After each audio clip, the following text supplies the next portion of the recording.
bien bonjour tout le monde, c'est Cyril GSR. Je vous l'avais dit dans l'essai de la Super Véloce. Aujourd'hui un test de la CB650F de chez Honda. Ce modèle est de 2015, alors c'est pas une nouveauté. Et pourtant je pense que cet essai peut permettre à pas mal de jeunes conducteurs ou de plus anciens conducteurs, vous allez le voir, de se faire une idée sur cette moto. Cet avis n'engage que moi. J'ai l'habitude du 4 cylindres GSR avec un peu de chevaux. Il y en a un peu moins, donc voilà, toute proportion gardée. Certains vont trouver ça énorme, certains vont trouver ça d'une nullité pas possible. Donc voilà, mon avis n'engage que moi, mais ça vous permet de vous faire à peu près une idée.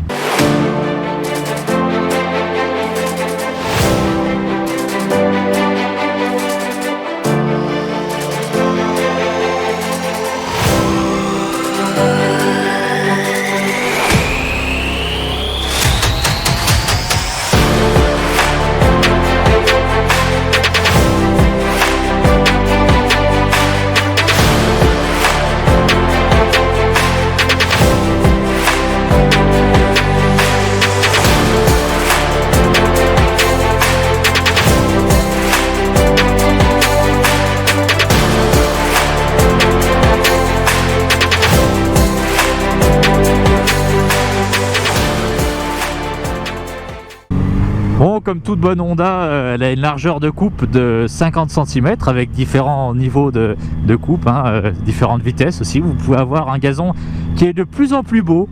Voilà, si vous avez une Honda, vous pouvez tondre l'herbe avec, vous pouvez labourer, c'est excellent. Voilà. Ah, ça va. Ouais.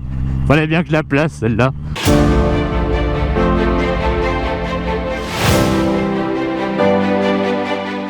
Cette moto est sortie neuve avec 4 coloris différents. Le HRC, comme celle-ci, jaune, blanc et noir. Celle-ci elle est en HRC, je trouve ça pas mal. C'est sympa comme déco. On peut mieux faire, mais pour le prix qu'il y a et par rapport à la concurrence, ça va, c'est pas mal. Seul petit bémol, c'est que les carénages font assez plastique. En fait, il y a beaucoup de plastique brut noir, pas traité, ni peint, ni rien du tout. Alors forcément, il faut faire des économies un peu partout. Mais voilà, ça fait un peu plastique.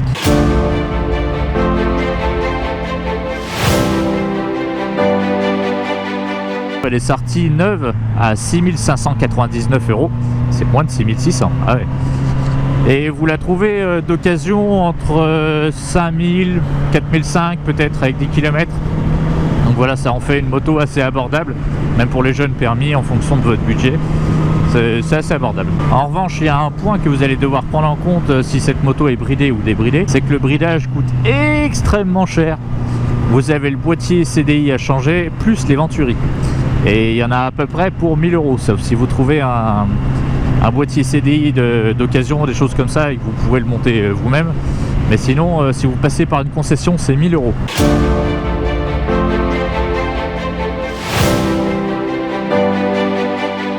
Cette moto elle est équipée d'un ABS d'origine.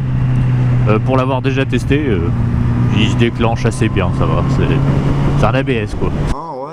La lisibilité du compteur, elle est plutôt bonne. Vous avez les vitesses à gauche avec le compte-tour. C'est un compteur digital, il n'est pas TFT, il ne faut pas abuser non plus. Mais c'est lisible, ça va, c'est pas mal. Il manque juste un rapport engagé, et puis ça serait presque parfait.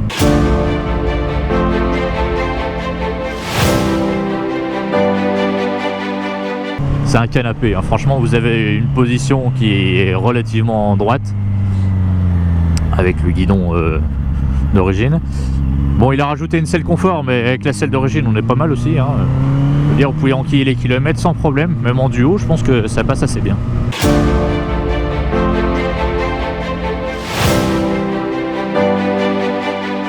Les performances de cette moto, vous avez un 4 cylindres en ligne de 87 chevaux en full et de 34 chevaux bridés.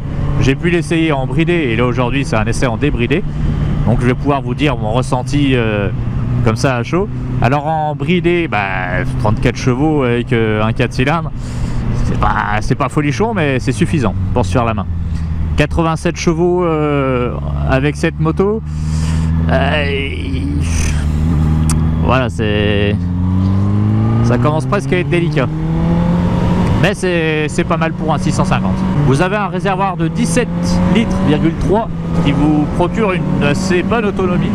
c'est pas mal, hein. On peut faire une bonne balade de 250-300 km sans problème, sans faire le plein. Ça consomme pas énormément, c'est plutôt un bon point. Vous avez une moto qui fait 206 kg en ordre de marche, c'est-à-dire avec le plein, etc. Bon, pas avec le pilote, hein, forcément. Voilà. Si t'es gros, si t'es maigre, ça va pas faire la même chose.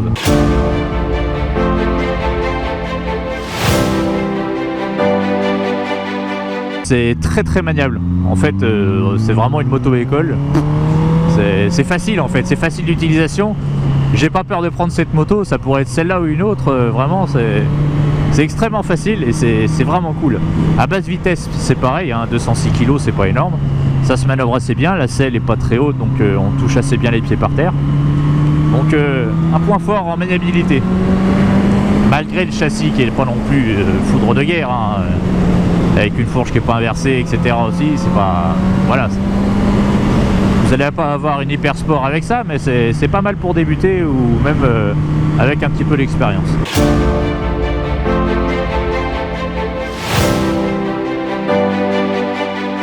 Je dirais que c'est une moto qui est fun pour commencer. En revanche, si c'est votre deuxième ou troisième moto et que vous l'avez en full, essaye avant d'acheter. Peut-être que tu vas trouver ça ennuyeux, peut-être que tu vas trouver ça super joueur.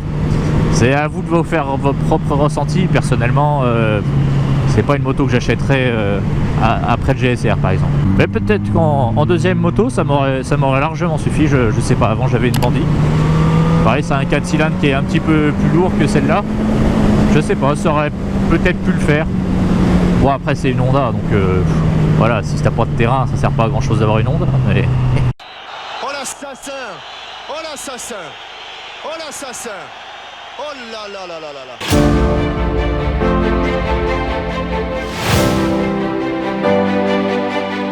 On va commencer par les moins de cette moto, comme ça on finira sur une note positive. C'est pas folichon en débridé, faut le dire, c'est cool mais pas folichon. Je pense que c'est une moto que tu gardes peut-être un an ou deux, puis après tu as envie de passer à autre chose. La finition plastique, c'est un point qui est un petit peu regrettable, mais bon après, voilà, c'est pas grave, mais bon. Le design aurait peut-être été un peu plus soigné. Pendant ce temps, à Veracruz... Quand on est monté pour les S là, moi j'accélère en première.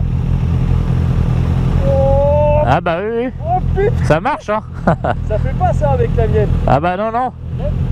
Putain, on dirait que j'allais. Ah oui. Comme ça. Oh, ouais, je vais décoller de ça. Ah bah c'est pas une MT10 non plus, mais ça lève, ouais. Concernant les plus de cette moto, vous avez le confort, c'est d'un confort impressionnant. Bon après il a assez le confort, mais comme je dis, au niveau de la position etc, on est relativement droit, c'est assez agréable. Et même le confort de conduite, en fait ça vibre pas, rien, c'est assez souple comme moteur. Vraiment c'est confortable. C'est une moto, comme je viens de le dire, qui est extrêmement facile à emmener, à prendre en main, etc. Franchement, si tu es un jeune permis comme celui qui me la prête, c'était sa première moto, mais vraiment les yeux fermés quoi. Ça te donne une confiance qui est vraiment pas mal. Et comme je le disais, hein, c'est une moto qui est assez fun, qui est assez jolie pour débuter. Après, essaye avant d'acheter si c'est ta deuxième moto peut-être. Bon, comme toute moto, hein, même si c'est ta première, faut essayer, hein, mais si c'est ta deuxième, vraiment essaye pour ne pas être déçu de ton achat.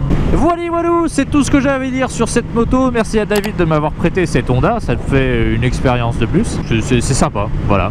C'est ce que j'ai à dire, c'est une moto rigolote, quoi. C'est pas folichon mais rigolote.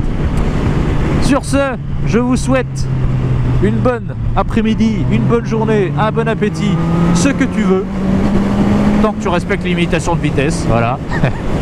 Et puis à la prochaine. Chou.